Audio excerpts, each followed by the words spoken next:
Assalamualaikum warahmatullahi wabarakatuh. Saya Jaria Vista dengan NIM 2505915 akan mempresentasikan deskonstruksi bias struktural dan kultural dalam kesetaraan gender menuju transformasi sosial yang inklusif dan berkeadilan. Dan di sini saya akan mempresentasikan tentang hal kesetaraan gender. Dosen pengampu saya adalah Dr. Zulfadli, SSMA. Latar belakang dan urgensinya, yang pertama, SDGs poin kelima. Kesetaraan gender adalah poin kelima SDGs dan Fondasi Kemajuan Nasional. Fokus utama adalah mengakhiri diskriminasi dan memberdayakan seluruh perempuan di Indonesia. Kesenjangan akses, terdapat ketimpangan antara peningkatan pendidikan, perempuan, dan peluang nyata untuk menduduki posisi strategis dalam struktural organisasi formal saat ini.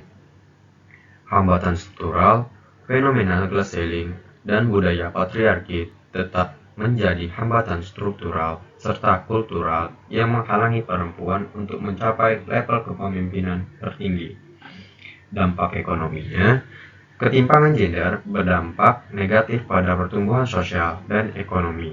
Kesetaraan penuh dapat mendorong percepatan kemajuan produk domestik bruto nasional.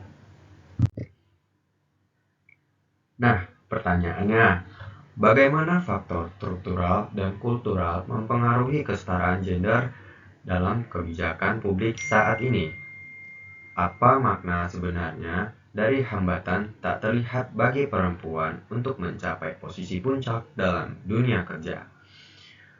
Bagaimana patriarki menciptakan ketimpangan sistematis dan apa kontribusi nyata mahasiswa untuk perubahan? Oke, kita lanjut lagi.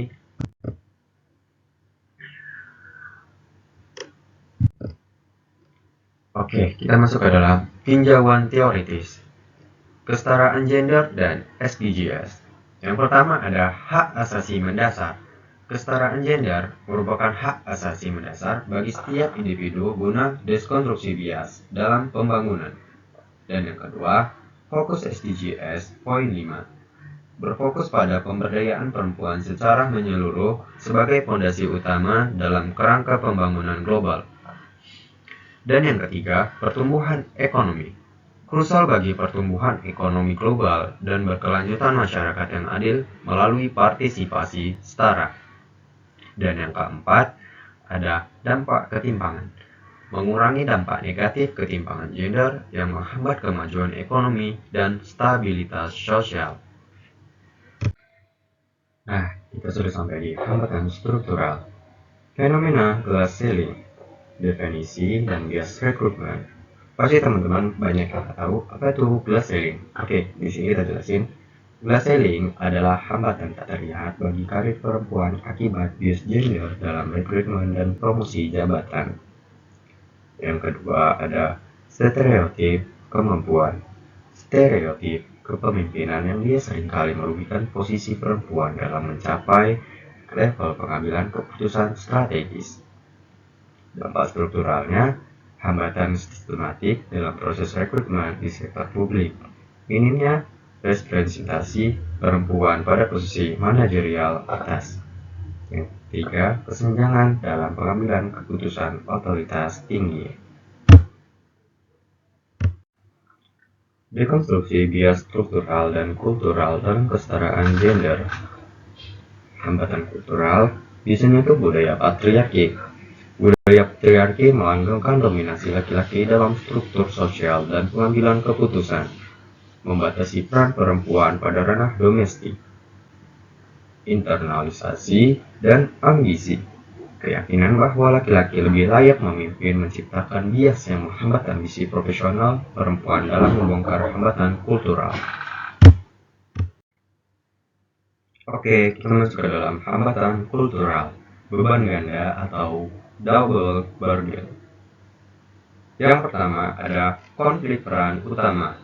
Tuntutan profesionalisme kerja yang seringkali berbenturan keras dengan ekspektasi peran rumah tangga tradisional. Dan yang kedua, ketimpangan domestik. beban kerja domestik yang tidak proporsional bagi perempuan menciptakan ketidakadilan dalam pembagian tugas harian. Yang ketiga, dampak dan sistem. Dampak fisik, psikologis yang menghambat karir, serta kurang dukungan sistematik untuk menyeimbangkan peran. Oke, kita lanjut lagi. Peran mahasiswa sebagai agen perubahan. Yang pertama, membuat kampanye kesadaran digital. Dan yang kedua, membuat anti-diskriminasi kampus. Dan yang ketiga, diskusi kritis organisasi. Yang keempat, perubahan perilaku sosial. Dan kita sudah masuk dalam peran institusi pendidikan tinggi.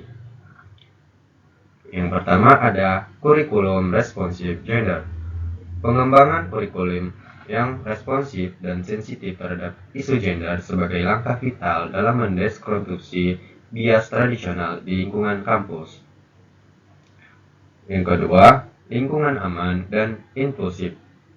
Implementasi kebijakan perlindungan terhadap kekerasan berbasis gender serta dukungan riset strategis yang berfokus pada keadilan sosial bagi seluruh sivitas.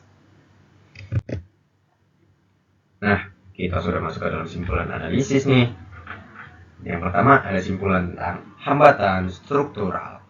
Kesetaraan gender masih terhambat oleh faktor struktural dan kultural kompleks seperti glass ceiling dan patriarki di sektor publik. Dan yang kedua ada sinergi transformasi. Sinergi antara mahasiswa dan universitas merupakan kunci utama dalam mendorong transformasi sosial menuju kesetaraan. Dan yang ketiga, pembangunan berkelanjutan.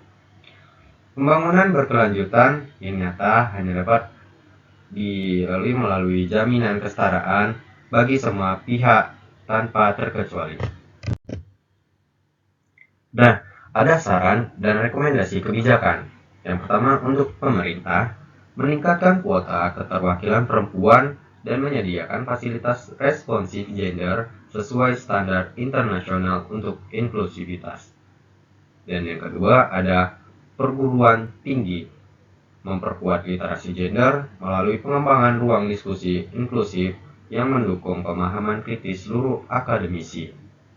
Dan untuk dunia kerja, menerapkan kebijakan cuti ayah atau paternity leave yang efektif guna mendistribusikan beban domestik secara lebih adil di rumah tangga.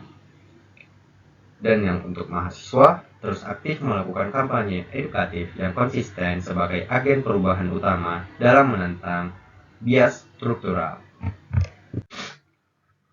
Nah, sampailah saya pada penutup.